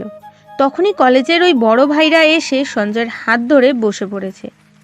ভাই, আমরা আপনাকে চিনতে পারিনি, ভাই আমাদের মাফ করে দেন ভাই। ভাই, আপনি যদি ক্ষমা না করেন আপনার হাত ছাড়বো না। দিদি, আপনার কাছেও সরি, অনেক জ্বালিয়েছি আপনাকে, আমাদের ক্ষমা করে দেন ভাই। দীপিকা তো ওই ভাইদের দিকে তাকিয়ে আছে। এই কি অবস্থা ওদের? সবারই ডান হাতে ব্যান্ডেজ, মাথায় ব্যান্ডেজ, আর সামনের দুইটা দাঁত নেই। হাঁ করে তাকিয়ে আছে দীপিকা। দেখুন ভাইয়া, মানুষ যতই ছোট হোক না কেন তাকে কখনোই ছোট বলে দেখবেন না। কে জানে তার পিছনে কি আছে। আর ভাই, আপনাদের তখনই ক্ষমা করে দিয়েছি। ভাই একটা কথা বলি, ভালোবাসা না মন থেকে আসে, জোর করে কখনো ভালোবাসা আদায় করা যায় না। তাই আপনারা আসতে পারেন। কথাটা বলতে দেরি, কিন্তু বড় ভাইরা ওখান থেকে উধাও হতে দেরি নেই। আমি জানি দীপিকা এখন আমার সম্পর্কে জানতে চাইবে, তাই আগে থেকেই সুমিতকে SMS করে বলে দিয়েছি, যখন বড় ভাইদের সাথে কথা বলছিলাম তখনই একটু বুদ্ধি ব্যবহার করতে হয়, কারণ নিজেদেরকে একটু এইসব থেকে আড়ালে রাখতে হয়, আর সবসময় ব্যাকআপ রেডি রাখি এই কারণেই। এই তুমি কে, তোমার পরিচয় কি, আর ওদের এমন অবস্থায় কে করলো বলো, একেবারে মিথ্যে বলবে না, বলে দিলাম। এই, আমি তো কমল ছেলে, তুমি তো জানোই। আর আমি এসব করতে পারি বলো? চলো ফুচকা খাবে। না, এটা বললে হবে না, তোমাকে বলতেই হবে তুমি আসলে কে। তখনই সুমিত আর রূপা চলে আসে। এই সঞ্জয়, চল ফুচকা খেতে যাব। তোর বৌদি ফুচকা খেতে চাইছে, আর আমি তো তোকে ছাড়া কোথাও যাই না। না সঞ্জয়, এখন আমার কিছু প্রশ্নের উত্তর দিয়ে তারপর যাবে। আরে মিমদি, তুমিও চলো, ফুচকা খাবে। আমার এখন মুড নেই, তোমরা যাও, ওর সাথে কথা আছে আমার। তখন পাশ থেকে রূপা বলল, দেখুন দিদি, সুমিতকে কখন থেকে বলছি ফুচকা খেতে নিয়ে যেতে, ও নিয়েই যায় না, আর এখন রাজি হয়েছে। আর আপনারা যদি এমন করেন তাহলে কি করে হবে? দীপিকা আর না করতে পারলো না, চলে গেল ফুচকা খেতে। আজ দীপিকাই বলল, মামা চাটা বেশি ঝাল করে দেন তো। সঞ্জয় তো দীপিকার দিকে অবাক হয়ে তাকিয়ে আছে। মেয়েটা নাকি ঝাল খেতে পারে না, কিন্তু আজ কি হলো? আজ নিজেই ঝাল চাইছে। ফুচকা সবার কাছে পৌঁছে গেল। সঞ্জয় নিজের মতো করে নিজের ফুচকা খাচ্ছে, আর দীপিকা সঞ্জয়ের খাবার দিকে চেয়ে আছে। প্রতিদিন যেই কাজটা সঞ্জয় করত, আজ সেই কাজটা দীপিকা করছে। এই দেখো, সুমিত কি সুন্দর করে রূপাকে ফুচকা খাইয়ে দিচ্ছে। আমারও না ইচ্ছে ছিল। কি ইচ্ছে ছিল? এই তুমি আমাকে খাইয়ে দাও না ফুচকা। তুমি পাগল হয়েছ? লোকে দেখলে কি ভাববে? ওই তোমাকে যা বলছে তাই করো, লোকে কি বললো না বললো তা আমার দেখার বিষয় না। আমার কেমন যেন ভয় লাগলো, তাই দেরি না করে একটা ফুচকা ওর মুখে দেই। ইস, চোখ দুটো বুঝে ফেলেছে জলে, চোখ দিয়ে জল গড়িয়ে পড়ছে, গাল দুটো লাল হয়ে যাচ্ছে। ওকে এই অবস্থা দেখে আমার হৃদয়টা মনে হয় ছিঁড়ে পড়ে যাবে। এখন প্রচুর পরিমাণে ব্যথা শুরু হয়েছে। মেঘা, মেঘা, শুধু একটা নামেরই ধ্বনি শোনা যাচ্ছে। মেঘা আমাকে ডাকছে। দীপিকার মুখের খাওয়াটা শেষ হওয়ার পরে আবার হা করে। এবার আর ওর মুখে ফুচকা দেওয়ার মতো শক্তি সঞ্জয়ের নেই, সব হারিয়ে ফেলেছে সে। হাতটা কাঁপছে। কিছু না বলেই দীপিকার হাতে ফুচকার প্লেটটা ধরিয়ে দিয়ে সঞ্জয় ওখান থেকে চলে আসলো। আজ কেন এমন হচ্ছে? শুধু মেঘের স্মৃতিগুলো চোখের মধ্যে ভাসছে সঞ্জয়ের, আর হৃদয়ের মাঝে ব্যথা অনুভব করছে। কিছুই ভালো লাগছে না। চলে আসি বাড়িতে, নিজের কোনো ক্ষতিও করতে পারছি না, কিছু কাজ করা বাকি আছে। সবাই বলে দুঃখ হলে নেশা করলে সব দুঃখ ভুলে থাকা যায়, কিন্তু তাও কখনো করতে পারবো না। কথা দিয়ে রেখেছি যে। কিছু করার নেই। রুমের মধ্যে ঢুকে নিজের মনের মতো করে কান্না করছি, হৃদয়টাকে হালকা করি, আবার নিজেকে শক্ত করে ফেলি। আমি যদি এখন ভেঙে পড়ি তাহলে মেঘা ওপরে বসেও কষ্ট পাবে। একটা সময় ছিল আমি যদি না খেয়ে থাকতাম, মেঘাও না খেয়ে থাকতো। এখন কেমন আছে মেঘা? চিন্তা করতে করতে কখন যে ঘুমিয়ে পড়ে সঞ্জয়। রাতে সুমিত আর সঞ্জয়কে ডাকলো না। রাত 2টো, অচেনা নাম্বার থেকে ফোন আসে সঞ্জয়ের ফোনে। এতে সঞ্জয়ের ঘুমটা ভেঙে যায়। হ্যালো, কে বলছেন? মানুষ বলছি। মানুষটাকে তো আমি চিনতে পারছি না। মানুষকে কি চেনা বেশি প্রয়োজন? না চিনেও তো কথা বলা যায়। কথা বলা যায়, কিন্তু এত রাতে না। বাই। ওই খবরদার যদি ফোন রাখো। তো কি করব? আমি তো অচেনা কারোর সাথে কথা বলি না। ওই বিকালে একা রেখে চলে গেলে কেন? ও দীপিকা, এত রাতে ফোন করলে, কি ব্যাপার? মনে পড়ছিল তাই করলাম। কেন, কোনো প্রবলেম নাকি কথা বলতে? না, প্রবলেম হবে কেন? গুড। কালকে ভার্সিটিতে তাড়াতাড়ি আসবে, ঘুরতে যাব।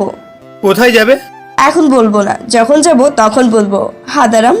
ওই, তুমি মেঘার মতো করে কথা বলছো কেন? আর হাদারাম ডাকবে না কখনো। আরে বাহ, আমি কি জানি নাকি মেঘা কিভাবে কথা বলে? তাহলে কখনই এইভাবে কথা বলতাম না। হাদারাম হাদারাম হাদারাম বললাম, কি করবে? আমি বলতে পারল না। তার আগেই ফোনটা কেটে গেল। মনে মনে বলতে লাগলো, পাগলি একটা, একেবারে মেঘা। মাঝে মাঝে ভাবি না ভাবলেও চলবে, আমি তো আর মেঘা না। আর নাম্বারটা সেভ করে রাখো। আর কিছু না ভেবে ঘুমিয়ে পড়ে দুজনে। সকাল সকাল দীপিকার ফোনে ঘুম ভাঙে সঞ্জয়ের। রিসিভ করতেই, ওই এখন ঘুমিয়েছো কেন? সকাল 6টা বাজে, এত দেরি করে কেউ ঘুমিয়ে থাকে নাকি? কথা শুনে সঞ্জয় তো অবাক। কালকে বন্ধুত্ব হতে পারেনি, আর আজ এখন থেকেই শাসন করছে। ও মা, এখন থেকে এরকম হলে ভগবানই জানে ভবিষ্যতে কি হবে। কি, মাত্র 6টা বাজে, আর এইটাকেই বেশি বলছো? হ্যাঁ হাদারাম, আমি 9টায় ছাড়া ঘুম থেকে উঠি না। এখন থেকে অভ্যাস করে ফেল, না হলে আমি তোমার বাসায় এসে কি করব তুমি ভাবতে পারবে না। আর প্রতিদিন সকালে যেন একটার বেশি 2টো ফোন করার না লাগে। ইস, তোমার কথা শুনতে আমার বয়েই গেছে। কি বললে? আবার বলো। বলো দেখি, তোমার বুকে কত সাহস? কই কিছু বলিনি তো। তুমি যা বলবে তাই হবে। এইটাই তো গুড বয়। যাও ফ্রেশ হয়ে বাইরে গিয়ে হাঁটা চলে করে আসো, তারপর খাবার খেয়ে ভার্সিটিতে আসবে। যদি একটু ভুল হয় তাহলে তোমার হয়েছে। কি করব নিজেও জানি না। বাই। বলেই ফোন কেটে দিল। যা, এটা কি হলো? সব মাথার উপর দিয়ে যাচ্ছে, কিছুই মাথায় আসছে না। দীপিকার কথা মতো বাইরে গিয়ে হাঁটাচলা করে ফ্রেশ হয়ে খাওয়া দাওয়া করে ভার্সিটির উদ্দেশ্যে রওনা দিল সঞ্জয়। সুমিত তো এখন সঞ্জয়ের সাথে যাবে না, ও রূপাকে নিয়ে যায়। আর সঞ্জয়কে এখন একা একাই যেতে হয়। একটা রিক্সা নিয়ে যাচ্ছে। মাঝপথেই দীপিকা সঞ্জয়ের রিক্সা থামিয়ে সঞ্জয়ের পাশে বসে। এই এই, কি করছো? রিক্সায় উঠছো কেন? আমার ইচ্ছে হচ্ছিল তাই উঠেছি। আমি তোমার সাথে রিক্সায় যেতে পারবো না। ওই এত ভাবছো কেন? আমি সবার সাথে রিস্কে উঠি না, তোমাকে ভালো লেগেছে তাই উঠেছি। আর রিস্কেও পাচ্ছি না। তো আমি নেমে যাই, তুমি যাও। দীপিকা সঞ্জয়ের শার্টের কলার ধরে। ওই কি বললি তুই? নেমে যাবি? নাম তো দেখি রিস্কা থেকে, তখন দেখবি তোর পা তোর সাথে নেই, আমার হাতে পা ঝুলে আছে। এই, তুমি কথায় কথায় ঠেট দাও কেন? আমার বুঝি ভয় করে না? রিক্সা চলছে তার আপন গতিতে। সঞ্জয় আর দীপিকা মাঝে 3 ইঞ্চির গ্যাপ রেখে বসেছে। ভার্সিটির গেটের সামনে যেই রিক্সা থামাবে তখনই দীপিকা, মামা সামনে আইল্যান্ডে কাছে নিয়ে যান। রিক্সা আর থামলো না, চলছে আইল্যান্ডের দিকে। এই দীপিকা, আমার ক্লাস আছে তো। তোমার ক্লাসে কি? রাতে কি বলছিলাম? ঘুরতে যাব, তাই ঘুরতে যাচ্ছি। আর একটা কথা বলে তোমার মুখ সেলাই করে দেবো, তখন আর কথা বলতে পারবে না। তুমি কিন্তু কথায় কথায় আমাকে ঠেট দিচ্ছ। ঠিক আছে, আমি চুপ। এই তো গুড হাদারাম। সঞ্জয়ের কোনো কথা নেই। আইল্যান্ডের কাছে এসে রিক্সা থামলো। সঞ্জয় রিক্সা থেকে নেমে একপাশে দাঁড়িয়ে আছে। দীপিকা ভাড়া দিতে বলছে, সঞ্জয় কোনো কথা বলছে না। এই যা, দীপিকা এসেই সঞ্জয়ের পিঠে একটা কিল দিল। আউচ! ওই হাদারাম, কানে কথা যায় না? সঞ্জয় নিশ্চুপ তখন। সঞ্জয়ের কান ধরে ফেলেছে, এখন তো কথা বলতেই হবে। এই এই, কি করছো? কান ছাড়ো, ব্যথা পাচ্ছি তো। তোমার কানে প্রবলেম আছে তাই ঠিক করছি। না না, ঠিক হয়ে গেছে। ঠিক হলে এখন ভাড়া দাও। আরে বা, ঘুরতে নিয়ে আসলে তুমি, আর আমি ভাড়া দেবো কেন? তোমার ভাড়া তুমি দাও। তো এই কথা প্রথমে বললেই হতো। তুমি তো কথা বলতে বারণ করেছো। আমার মাথা গরম হয়ে যাচ্ছে কিন্তু। বলেই দীপিকা ভাড়া দিয়ে সঞ্জয়কে নিয়ে নির্জন আইল্যান্ডের দিকে যাচ্ছে। ও, নির্জন বললে ভুল হবে, তাদের মতো অনেকেই এখানে এসেছে।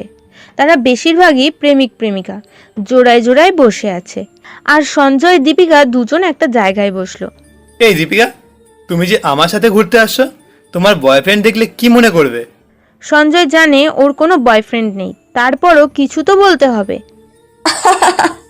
বয়ফ্রেন্ড, তাও আবার আমার? হাসার কি বললাম? বয়ফ্রেন্ডের কথাই তো বললাম। আমার বয়ফ্রেন্ড নেই। কি বলো, তোমার বয়ফ্রেন্ড নেই? এটাও বিশ্বাস করতে হবে? তোমার মতো সুন্দরী মেয়েদের 4-5টা বয়ফ্রেন্ড থাকে এমনিতেই। 4-5টা বয়ফ্রেন্ড? হুর, আমার কাছে তো 2 ঘন্টা একটা বয়ফ্রেন্ড টিকে না, তাই কোনো বয়ফ্রেন্ড নেই। জানো, সেদিন একটা ছেলে আমাকে প্রপোজ করতে এসেছিল। কি বলে জানো? দীপিকা, আমি তোমাকে অনেক ভালোবাসি, তোমাকে ছাড়া বাঁচবো না। কি বলো, সত্যি তুমি ওকে ভালোবাসো? হ্যাঁ, অনেক। তোমার জন্য আমি সব কিছু করতে পারবো। তাহলে তো একটা কাজ করো, আমার দিদার দাদু দুইটা কিডনি লাগবে, তোমার কিডনি দুইটা দিয়ে দাও বাবু। আর আমার কাকার জন্য একটা লিভারের প্রয়োজন, প্লিজ দিয়ে দাও। আমার বাবুটা, তুমি তো আমার জন্য সব কিছু করতে পারবে, সামান্য এইটুকু করতে পারবে না? আর আমার কথা শুনে যে সেখান থেকে সে ছেলেটা পালিয়েছে আর দেখাই পাইনি, ভালোবাসা দিতে এসেছিল বেচারা, কিন্তু তার আর হলো না, প্রথম প্রেম শুরু হওয়ার আগেই শেষ। সঞ্জয় দীপিকার কথা শুনে হাসতে হাসতে মাটিতে পড়ে যায়। হাসি থামাতেই সঞ্জয়ের খেয়ালটা অন্যদিকে চলে যায়। কিছু বকাটে ছেলে একটা জোড়া প্রেমিক প্রেমিকার কিস করার ছবি তুলে তাদের কাছ থেকে 5,000 টাকা নিয়ে নেয়। প্রথমে গুরুত্ব দেয়নি, কিছুক্ষণের মধ্যেই একটা মেয়ে একা হেঁটে যাচ্ছে। ওই বখাটের মধ্যে একটা ছেলে বলে ওঠে, দেখ দেখ, সুন্দরী একা একা চলছে। ওই সুন্দরী একা নাকি, লাগবে আমাকে? বলেই পিছু নিয়েছে। ছেলেটা তার পিছু পিছু আর বাকি বখাটেগুলোও হাঁটছে তার পিছু। সঞ্জয়দের সামনে থেকে যাচ্ছিল। সঞ্জয় উঠেই ছেলেটার শার্টের কলার ধরে। তা দেখে পিছনের ছেলেগুলো দৌড়ে আসে। সঞ্জয় মনে মনে ভাবছে, আমি তো এটাই চেয়েছিলাম। ওরা সবাই আসতেই যার কলার ধরেছিল সঞ্জয় তার কানের নিচে একটা থাপ্পড় দেয়। এক থাপ্পড়ে অপর কান দিয়ে রক্ত বেরিয়ে গেছে। সেটা দেখে বাকি ছেলেগুলো ভয়ে দৌড় শুরু করেছে। সেখান থেকে একটাকে পিছন দিয়ে ধরে ফেলে সঞ্জয়। ভাই ভাই, আমাকে মাফ করে দেন ভাই, আমি কিছু করিনি, সব ওরা করেছে। তাহলে দৌড় দিলি কেন? ভাই আপনার পায়ে ধরছি ভাই, আমাকে যেতে দেন, আর কখনো মেয়েদের এমন করব না। ওই প্রেমিক প্রেমিকার কাছ থেকে যে টাকা নিয়েছিলিস সেটা দে, আর ওকে হাসপাতালে নিয়ে যা। ছেলেটা কিছু না ভেবেই টাকা দিয়ে আহত ছেলেটাকে হাসপাতালে নিয়ে গেল। দীপিকা সঞ্জয়ের দিকে হাঁ করে তাকিয়ে আছে, হয়তো সাহস দেখে অবাক হচ্ছে। দীপিকা কখনো ভাবেনি সঞ্জয় এমনটা করতে পারে, আর ভাববেও বা কিভাবে? পুরো ইনোসেন্ট ভাব নিয়ে চলাচল করে, কেউ ভাবতে পারবে না সঞ্জয় কি। এই দেখছো কি, চলো। দীপিকার হাত ধরে টেনে নিয়ে যাচ্ছে, আর দীপিকা অবাক চোখে তাকিয়ে আছে। আইল্যান্ডের পাশে কিছু বাচ্চা কাগজ টোকাচ্ছিল। তাদের এক জায়গায় ডেকে আর 5,000 টাকা তাদের মধ্যে ভাগ করে দেয়। আর টাকাগুলো পেয়ে তো ঈদের মতো খুশি হয়েছে। তাদের সাথে কিছুক্ষণ খেলা করে তারা। সঞ্জয়ের সাথে খেলা করছে, মনে হচ্ছে সঞ্জয় বাচ্চা হয়ে গেছে। পাশে দাঁড়িয়ে দীপিকা হাঁ করে তাকিয়ে আছে। তখনই একটা ফোন আসে। হ্যাঁ জয়, বল। ভাই তুই কোথায়? ভার্সিটি আয়, শিবু ও তার গ্যাংয়ের কিছু লোক তোকে খুঁজছে, আর তোকে ভাই ভাই বলছে। কিছুই মাথায় আসছে না। ওকে, আমি 30 মিনিটের মধ্যে আসছি। বলেই ফোনটা কেটে দেয়, আর দীপিকাকে নিয়ে রওনা হয় ভার্সিটির উদ্দেশ্যে। দীপিকার মুখে তো একটা কথাও নেই, বোবা মানুষের মতো শুধু হাঁ করে তাকিয়েছে সঞ্জয়ের দিকে। হ্যালো বন্ধুরা, পরবর্তী পর্ব পেতে হলে অবশ্যই তাড়াতাড়ি করে কমেন্ট বক্সে যাও এবং ওখানে লিখে পাঠাও পর্ব 2, যাতে আমরা বুঝতে পারি তোমরা কতটা ইন্টারেস্টেড ভিডিওটার জন্য, আর আমরা তত তাড়াতাড়ি পরবর্তী পর্বটিকে পাবলিক করছি।